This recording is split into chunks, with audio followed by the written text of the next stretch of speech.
There was no king, no queen, only smoke, silence, and steel. For nearly 20 years, England had no ruler, only ruins. The towns lay in charred fragments, monasteries gutted to blackened skeletons, and men hanged by the feet until they stopped screaming. Villagers fled into forests like animals, not from invaders, but from their own countrymen. The laws collapsed. Oaths meant nothing. Loyalty was currency, and it could be bought, broken, or burned. And so the land was swallowed by chaos, not because of conquest, but because of inheritance. This wasn't a foreign war, it was a civil one.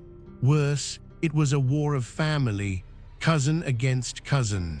Stephen, the one who took the crown in the shadows, and Matilda, the one who was promised it in daylight. One seized power. The other had it stolen from her bloodline. Neither wore it clean, and neither could ever truly hold it. In their wake, England became a graveyard of armies, of trust, of future kings. But what they destroyed did not begin with them.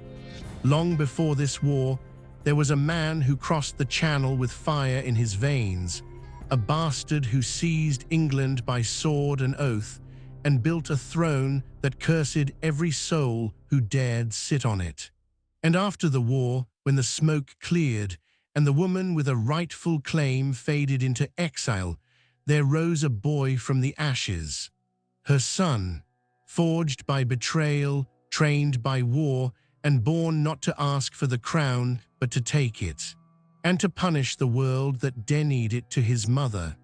Before that boy, before the bloodline was reborn, before the crown became something even darker, there was a ship, a single ship, and a single death that shattered the future of England forever. They said the sea took England's future in a single night, and they were right. The white ship cut through the waves like a blade, carrying not only wine and nobles, but the only legitimate male heir to the throne, William Adelin, son of King Henry I. The prince was 17, arrogant, beloved, and already being groomed to rule. He drank, laughed, mocked the storm, and then vanished beneath it. The ship struck a hidden rock off Barfleur, snapping open like a carcass. Bodies thrashed in the black freezing water. Nobles sank in their golden belts and velvet cloaks. Some swam toward shore, some clung to splinters. The only survivor was a butcher. Everyone else, including the boy meant to be king, drowned. And just like that, the line of succession was ripped out by the roots. Henry was not just a father that night, he was a king whose kingdom now had no future. And he knew what that meant. A vacant crown wasn't an empty symbol, it was a sickness. It invited ambition like rot invites flies. Henry had spent decades clawing back control after his own brother was murdered for the same throne. Now his only male heir had been fed to the sea, and in that churning water, the entire realm began to shift. At court, whispers replaced policies. Eyes turned to Henry's remaining child, Matilda, but she was a woman, and worse, she was strong. Too strong, married once to the Holy Roman Emperor, fluent in Latin, ruthless in argument, and trained in the cold arts of imperial politics, Matilda was no pawn. She was a blade. And blades in England were not meant to wear crowns. Henry knew the lords hated her. He didn't care. He made them swear loyalty to her anyway, forced every noble in his court, under candlelight and silence, to pledge that Matilda would rule after him. They nodded, they smiled, they lied, because oaths in a kingdom without consequences mean nothing. And as the king aged and his hold on power thinned, those smiles sharpened into knives. Matilda didn't just lose a brother that night. She lost the only shield between herself and a kingdom that would rather burn than bow to her. And as winter settled over England, the storm that swallowed William didn't fade. It spread inland. It sank into the soil. And by the time Henry drew his last breath, the land was already soaked in the scent of betrayal. But the theft had not yet begun. That would come next, not from an enemy, but from blood. They didn't steal the crown in battle. They stole it in silence. When Henry I died in 1135, there was no war cry, no open rebellion, no siege. Just a quiet betrayal, swift, clean, and done with the calm of a dagger slipped between ribs. Matilda was in Normandy, preparing to claim what was hers. But before her ship could leave the harbor, the throne was already gone. Taken not by a foreign invader, but by her own cousin, Stephen of Blois. Stephen moved fast, like a man who knew exactly how thin loyalty truly was. He crossed the channel with speed, bribed key barons with promises of stability, and knelt before the church with just enough humility to secure their blessing. The moment his knees hit the stone floor of Westminster, he wasn't a thief. He was a king, a false one, but crowned nonetheless, and the oaths sworn to Matilda, forgotten like smoke after fire. The same men who had gripped her hand and sworn fealty now toasted Stephen's coronation with wine. Their loyalty was never to blood, it was to power. And Matilda, in their eyes, held neither. This wasn't just a political betrayal. It was personal. Stephen wasn't a distant claimant, he was family. Grandson of William the Conqueror through his daughter Adela, Matilda's equal in blood, but not in legitimacy. He was never meant to rule. He had sworn the oath. He had broken it, and he had smiled doing it. The kingdom didn't descend into chaos that day. It smiled too, because for a brief, dangerous moment, it believed the storm had passed. That a man, any man, on the throne meant peace. They didn't see the fault line running beneath their feet. They didn't hear the crack that had already begun. Matilda did. She didn't sail with banners. She sailed with memory, memory of betrayal, of vows turned to ash, of a crown meant for her, worn by a liar. And in her wake came men who had seen too much blood to ever believe in mercy again. But England would, not yet. The war hadn't begun, not truly, not until the daughter returned. Not until the fire bled back across the sea. She didn't come as a queen, she came as a reckoning. When Matilda landed on English soil in 1139, she brought no coronation robes, no golden scepter, no royal proclamation. She brought something colder, memory, silence, and the kind of fury that doesn't shout but calculates. At her side rode hardened veterans from Normandy, men who had bled for her father and were now ready to bleed for her. She didn't promise them victory, she promised them vengeance. England didn't tremble when she arrived, it watched. The barons, the bishops, the nobles who had bent knee to Stephen now stared across a fractured kingdom and weighed the cost of another oath. Matilda wasn't just a claimant, she was a mirror held up to every lie they had spoken, every vow they had broken. And that terrified them more than any army.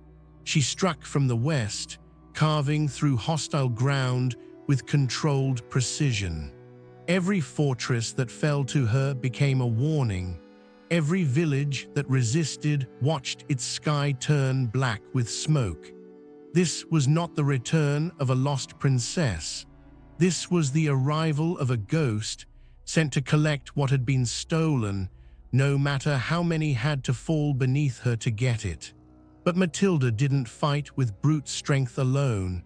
Her greatest weapon was the silence she carried, the kind that unsettled men who expected rage and instead found restraint. She didn't scream in courtrooms, she dismantled. She didn't beg for loyalty, she demanded it. And still they hesitated, because behind her cold calm there was something sharper than steel: pride, unforgiving, absolute, unyielding, and it frightened them, especially the ones who knew they deserved her wrath. Stephen underestimated her. He thought she would bark from the shadows, not bite.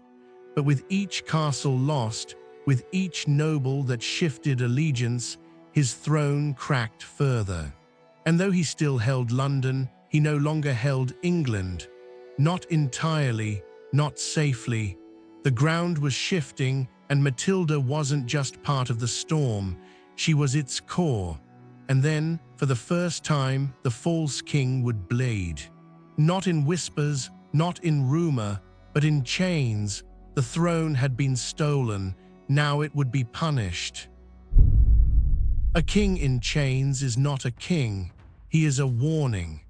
In 1141, Stephen was captured at the Battle of Lincoln, dragged from the battlefield like a wounded animal, his sword broken, his crown nothing more than a memory. The man who had stolen the throne was now paraded through streets not as a monarch, but as a prisoner, and Matilda stood on the edge of absolute power. But the moment she placed one foot in London, she discovered that blood alone does not buy obedience. The city did not welcome her, it feared her. Her allies expected triumph, her enemies expected revenge, and Matilda gave them neither. She walked into the capital not as a savior, but as a storm-wearing skin, cold, commanding, and utterly without patience. The lords who had once betrayed her now knelt before her out of fear, not loyalty. She accepted their submission with silence, no forgiveness, no celebration, just the weight of inevitability. But the people, those she needed most, saw something else. Not a queen, not a leader, a conqueror. She refused to lower herself to court their favor. She offered no feasts, no bread, no balm for a war-torn nation. They had abandoned her once. She would not beg for their affection now. And so, behind closed doors, as Matilda prepared to take the crown, the city turned.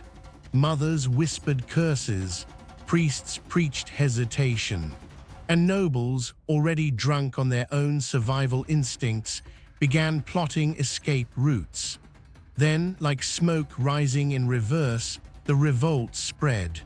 London rose not for Stephen, not for justice, but for fear, fear of a woman who did not ask to be loved, only obeyed. The gates slammed shut, the streets flooded with knives. Matilda was forced to flee the very capital that had once sworn to uphold her bloodline, not by armies, not by kings, but by the people who would rather crown a usurper than kneel to a woman who would not flinch. Stephen would be freed. The war would ignite again, but something had already broken, and it was Matilda. It was the illusion that a crown could be won with blood alone. Now, it would have to be earned with something darker, because the war had just begun to learn how to hate. What cannot be ruled must be ruined. Matilda's fall from London was not the end of her claim, it was the beginning of England's unraveling. The moment Stephen was released in exchange for captured allies, the war twisted into something far worse than succession. It became personal. What had begun as a struggle between two bloodlines collapsed into 1,000 betrayals, as every baron, bishop, and bastard lord chose sides not for honor, but for opportunity. Loyalty no longer existed. Only leverage, Castles flipped allegiance overnight. Fathers fought sons, brothers broke oaths for land, and in the spaces where no flag flew, chaos reigned. Fortified keeps became torture chambers, ransoms replaced justice. Rape became negotiation. This was not civil war, it was civil decay. No king ruled, no queen commanded. Instead, England was reduced to a carcass, being torn apart by scavengers who once called themselves nobility. Neither Matilda nor Stephen could claim true control. They were figureheads drifting atop a tide of ambition. Their armies clashed again and again, not for ground, but to keep themselves visible in a war where being forgotten meant being devoured. And beneath their banners, men who had once believed in feudal loyalty now built fortresses of fear. They extorted villagers for food, conscripted children, razed entire towns for strategic inconvenience. Peace was not just dead, it was desecrated, and through it all the people broke, not in protest, not in uprising, but in silence. The kind of silence that settles when prayer fails, when harvests rot, and when the word king becomes meaningless. Mothers gave birth in ditches. Sons were dragged from stables to serve lords they had never seen. Entire counties emptied as families vanished into forests, trading fealty for ferality. The land itself seemed to rot, crops withered. Roads vanished into mud, and above it all, vultures circled, not just in the sky, but in council chambers dressed as men. This was no longer about a crown. It was about survival in a kingdom without law, without mercy, without future. But the war had not yet reached its lowest point, because one side was about to seize something more valuable than the throne. They were about to take the lie that held the kingdom together and snap it in two. A crown means nothing until the one who wears it bleeds. And in 1141, Stephen bled for real. The Battle of Lincoln had already shattered his image, but now, in the war's cruel twist, it was Matilda who captured him, bound, humiliated, and paraded like a trophy. For a moment, England held its breath. She had the usurper. The throne was within reach. All that remained was to crush what was left of his support. But Matilda, for all her strength, had no taste for spectacle. She left Stephen alive. That decision, made in cold calculation or human restraint, cracked the spine of her momentum. Because Stephen, though broken, was not yet done. And his queen, Maud of Boulogne, was not made of quieter stuff. While Matilda stood on the edges of coronation, Maud raised fresh armies, rallied loyalists, and lit England with fury. The country, torn and confused, didn't see two women battling over principle. They saw two storms and no shelter in between. The war turned shapeless. No single battle would end it. Instead, it became a crawling infection. Siege followed siege. Castles were traded like coin. Towns were taken, torched, abandoned. The clergy turned cynical. Bishops blessed both sides and buried neither. War became normal. Death became calendar. And all the while, Matilda's victories shrank under the weight of perception. She had proven she could win, but not rule. Her cold command, once seen as imperial strength, was now repackaged as arrogance. Her refusal to flatter lords or play court games cost her influence faster than any defeat. And slowly, the ones who had once sworn to die for her began to look elsewhere, not to Stephen, not to peace, but to a future that no longer included either claimant. She wasn't beaten, she was eroded. And as her control slipped through her iron fingers, Another figure began to rise, not on her behalf, not yet in full force, but quietly, like fire beneath ash. A new heir, one untouched by the oaths and betrayals of his elders. And the war, once thought to be ending, began to shift again, not toward resolution, but rebirth. And this time, the storm would not speak in the voice of a woman or a false king, but in the steel silence of a son. When blood fails to rule, fire waits for its turn. His name was Henry, a boy born of exile, raised in a realm that had forgotten the meaning of peace, and carved not by comfort, but by rage inherited. He was the son of Matilda, but he did not carry her coldness. He carried her unfinished war, and unlike her, he would not ask for the crown, he would take it. Henry Plantagenet was no distant shadow. By his early teens, he was already marching through Normandy with the poise of a man 3 times his age.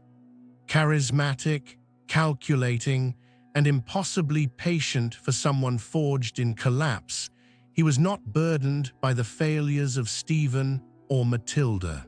He studied them, learned from them, then began to build something else entirely, a future where power would no longer have to be begged for, where kings would not be unmade by opinion, and where the crown would sit on a head that bent for no one.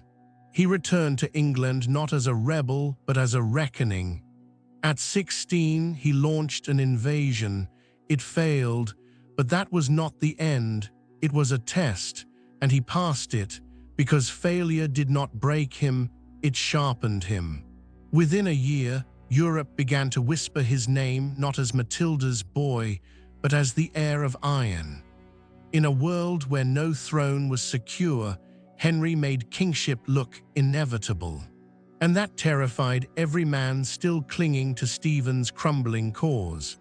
Stephen saw it too, and perhaps, in the stillness of his guilt, in the toll of years lost to war, in the eyes of his own dying son, he recognized what England needed was not peace, but finality. A hand strong enough to smother the chaos, to hold the barons in place, and to silence the memory of 20 years burned by ambition. That hand would not be his, nor would it be Matilda's, but it would be blood of both. So the old lion met the cub, and for the first time, a deal was struck not in battle, but in exhaustion. But England was not finished bleeding, not yet, because what had been done to its people would not vanish with signatures or succession. Some scars were too deep to forgive, and in the corners of the kingdom, horror still walked the land, unclaimed, unpunished, and unending. Peace doesn't undo rot, it only covers the smell. Even as whispers of ceasefire began to drift through the ruins, the kingdom beneath was barely a kingdom at all. What had once been England was now a patchwork of fortified carcasses and forgotten towns, each ruled by a different kind of fear. The barons no longer served a crown, they served themselves. Castles became cages, armies turned into gangs, villages became feeding grounds. There was no law, no loyalty, only permission granted through silence and steel. Entire regions had decayed past recognition. The church withdrew behind stone, its sermons bought like bread. Relics were sold, priests offered absolution for coin. Monks who once copied scripture now copied ransom notes. And beyond those walls, the world burned slowly, mothers chained in ditches, children pressed into service, women crucified on barn doors for harboring fugitives. Torture wasn't punishment anymore, it was language. And the war, long blamed for it all, had simply become the excuse. The crown no longer promised justice, it promised survival, Whoever held it wasn't a ruler, they were an arbiter of cruelty. Nobles practiced their violence in private now, wrapped in parchment and sealed with sigils. The rot had learned to walk quietly, and the people, they didn't rise, they didn't rebel, they endured. That was the war's final victory, not conquest, not succession, but the breaking of expectation, the normalization of collapse. And yet, somewhere beyond the ruin, something began to stir, not a savior, not peace, but a force, quiet, patient, sharpened by silence. It did not demand the crown, it waited. And when the time came, it would not rebuild the kingdom. It would make the kingdom remember why it feared rulers in the first place. A king in name is no king at all. By 1153, Stephen still wore the crown, still held court, still signed decrees, but his authority was a hollow drum. Every command echoed back with delay. Every nod from the nobility came with a hesitation too long to ignore. The kingdom didn't wait for his death. It simply began living as if he were already gone. The last nail came from within. His son, Eustace, hot-blooded, restless, desperate to inherit, collapsed without warning. Some said it was illness. Others said divine punishment. A few whispered poison. Whatever the truth, it didn't matter. Because when Eustace died, so did Stephen's last illusion that this war had been worth anything. He had outlived his heir, outlived his momentum, outlived his own justification. And in the quiet that followed, the only names spoken in baronial halls, in abbey cloisters, in hushed city taverns, was not his. It was another, a younger figure, one forged by war but not yet crowned by it. One who had waited, watched, and now stood not at the gates, but in the very bloodstream of England's future. Stephen did not collapse, he conceded. The Treaty of Winchester wasn't a truce, it was a slow bow to inevitability. He would die king, but not ruler. That role had already shifted to the boy he once tried to keep out of England entirely. No armies marched in celebration, no crowds roared in triumph, because no one truly won. The anarchy had drained England dry of faith, of unity, of meaning, and what rose to claim its throne was not salvation, it was consolidation, cold, calculated, ruthless. Stephen lived one more year. He wandered his own court like a ghost in a crown. When he died in 1154, it was not a king's death, it was a release. And as the bells tolled, the kingdom did not mourn him, it braced for what came next.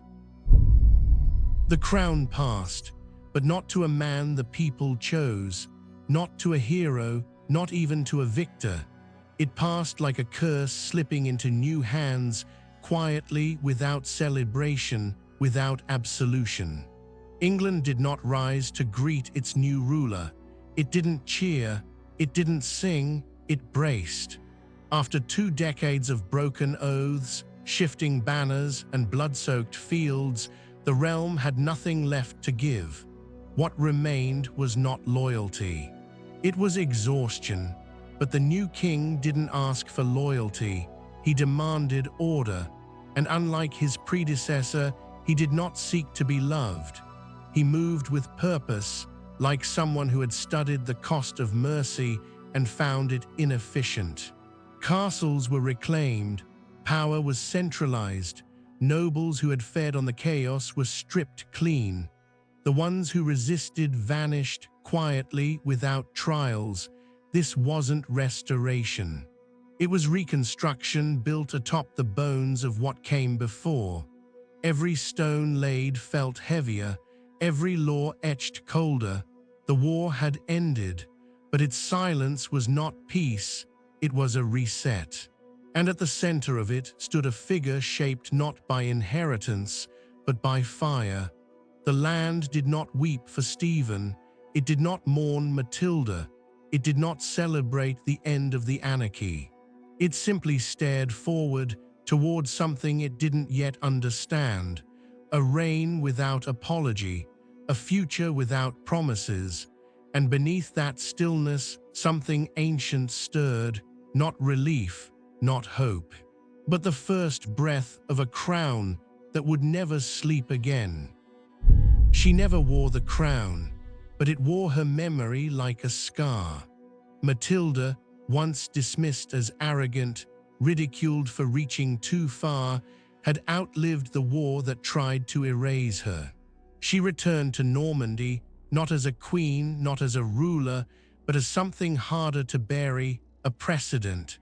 No one spoke her name in parliaments, no songs were written, no tapestry bore her face. But the throne she failed to claim no longer belonged only to men. And every law signed in the years after, every oath sworn in candlelit chambers, carried the echo of a promise broken, the promise made to her. She ruled no kingdom, but she reshaped one, and the silence that followed her exile wasn't weakness, it was strategy. While others chased crowns, she watched. While others ruled, she endured.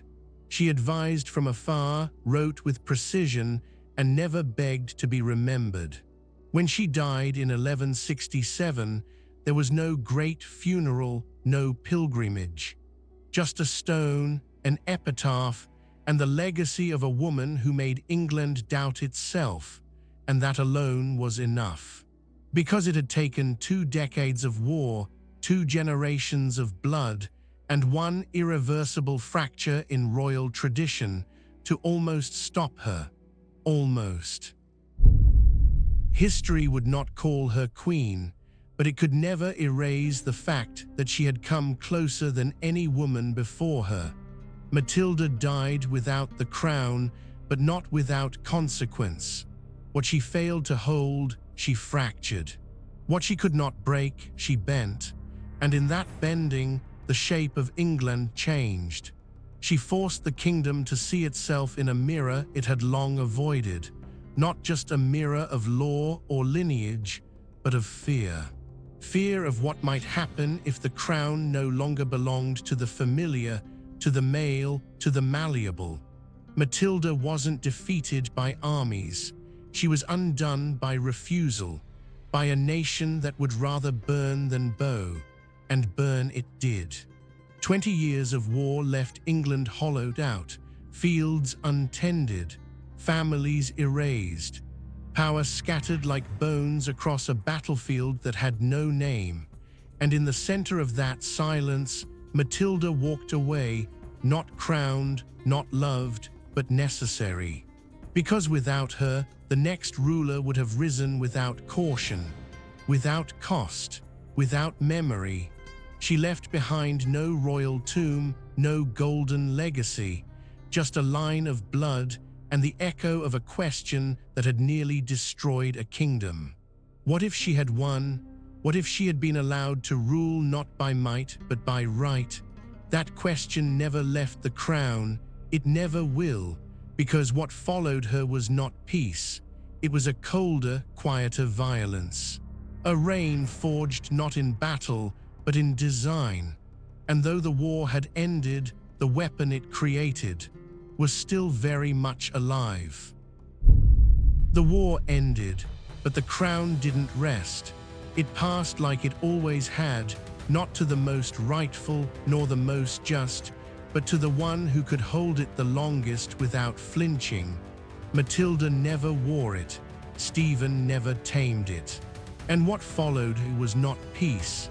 It was something colder, something that watched, remembered, and waited. If you want to understand how this all began, how England's bloodline was first poisoned by conquest, go back to the start. To the man who crossed the sea not to rule, but to claim. Watch our breakdown of William the Conqueror and see how one crown, taken by force, would haunt every hand that dared to touch it again. As for what comes next, the war may be over, but the reckoning has only just begun.